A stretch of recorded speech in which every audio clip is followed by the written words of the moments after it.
all of these MAGA people, where are they? These black MAGA people. It's amazing how quiet they are. So this decision impacts black people in Lowndes County.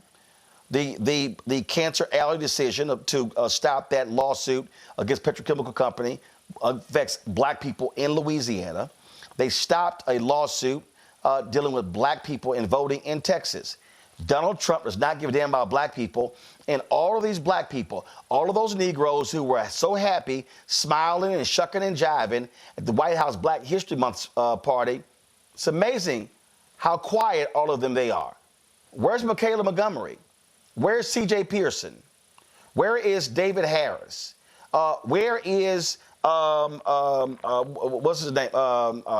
Pinto.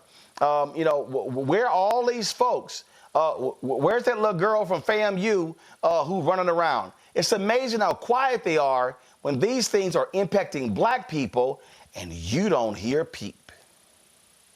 Look, the thing about this new wave of black MAGA is that, look, they don't. It's actually sad and disappointing, right? Because they don't care about black people. They just care about feeling slightly better about themselves for the poor decisions that they make. So yeah, all they do care about is doing things like, showing up to the White House for a quote unquote Black History Month event right after the White House, assaults Black history.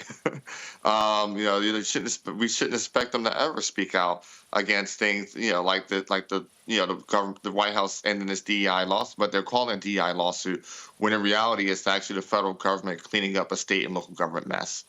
We shouldn't expect them to reasonably, speak out when they want to shut down the Blacksonian, right? We shouldn't reasonably expect them to speak out when they want to erase Harriet Tubman and the true essence of the Underground Railroad from the National Park Service. We shouldn't expect them to speak out, when the Pentagon says, "Oh yeah, Jackie Robinson was DEI hire." We shouldn't expect them to speak out with none of this, because first and foremost, they have to appeal to white conservatives for the grift to work. Because without that appeal, the grift just wouldn't work. And so, when you're looking at a Dr. Julio out of Atlanta, when you're looking at, in any of these folk that decide to pop up and run around and prop up Donald Trump, just expect them to not show up when it comes to actual black issues affecting black people, when it comes to this Trump White House. Omakongo, and bottom line is this here. When you look at all of this, these folks are silent. They are complicit. Again, Byron Donalds, nothing. Burgess Owens, nothing. Wesley Hunt, nothing. Tim Scott, nothing. They're just all quiet. They're saying nothing. And these are real issues impacting black people, impacting the lives of black people. Yeah, and these guys got more smoke for Pastor Jamal Bryant than they have for anything this administration is doing. And it's shameful and disgraceful. When you mentioned Tim Scott and Byron Donalds and the like, this is who they are. And they're still trying to find a way to angle for some way to get in good graces with this administration, to build their profile while our people are dying, while our people are struggling. And these situations, Trump and his people, all they see with these areas, all they see is land.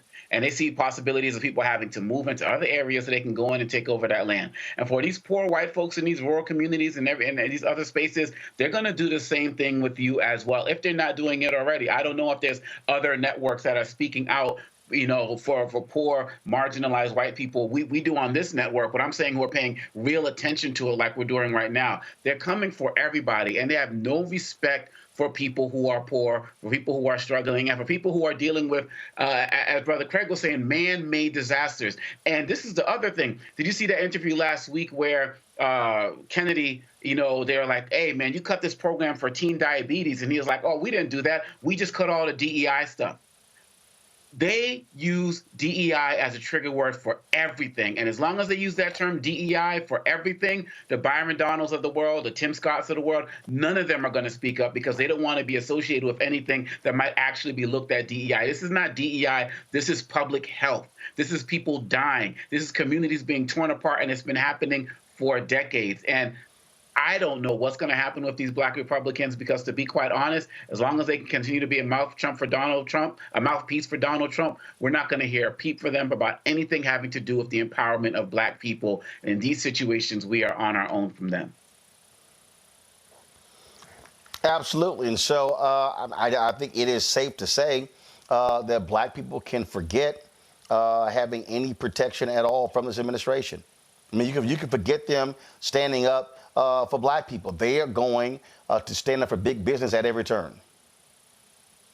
100%. I mean, look, John James announced his run for governor of Michigan, right? I think every single black Michiganer needs to be asking them from here on out, why haven't you done anything to support the situation in Flint? And what can we reasonably expect you to lie about you're going to do if you get elected governor? Mm-hmm. Oh yeah, and so sure, John James, where you at? Where you at? And this is where every single one of these black Republicans need to be questioned specifically about these decisions that impact black people on the Congo. As simple as that, and we shouldn't let them off the hook.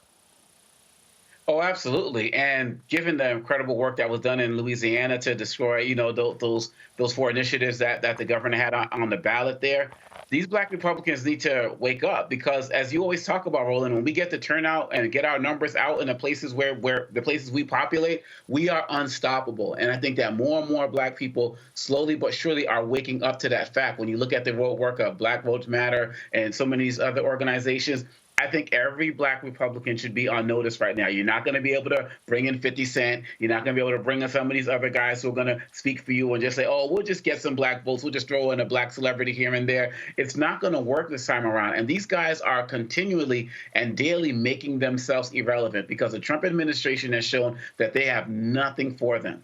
I'm not even convinced Byron Donalds will even get that Trump endorsement when he runs for governor in Florida. But where are these guys going to go? They're going to think they can always come back, kind of Candace Owens-like, try to rehabilitate themselves, go on a couple of podcasts here and there, maybe get an interview on some of these. There's always room with Stephen A. Smith and some of these other guys who does not speak for black people in the Democratic Party, but they will see that as a way to kind of move themselves up. But we have to be unforgiving in how we challenge the people who have abandoned us. They cannot be able to be allowed back in, especially after this administration continues to reject them. And again, going back to that Louisiana example, we are showing that when we flex our muscle, we are unstoppable. And all of those black Republicans out there need to be on notice with that.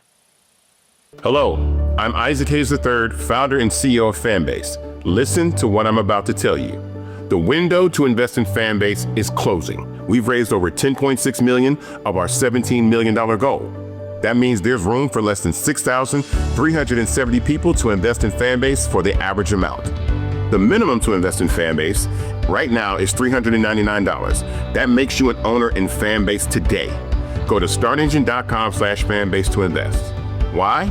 Because current social apps have taken advantage of users for far too long, with content suppression, shadow banning, harmful racist content, and no real tools for monetization and equity.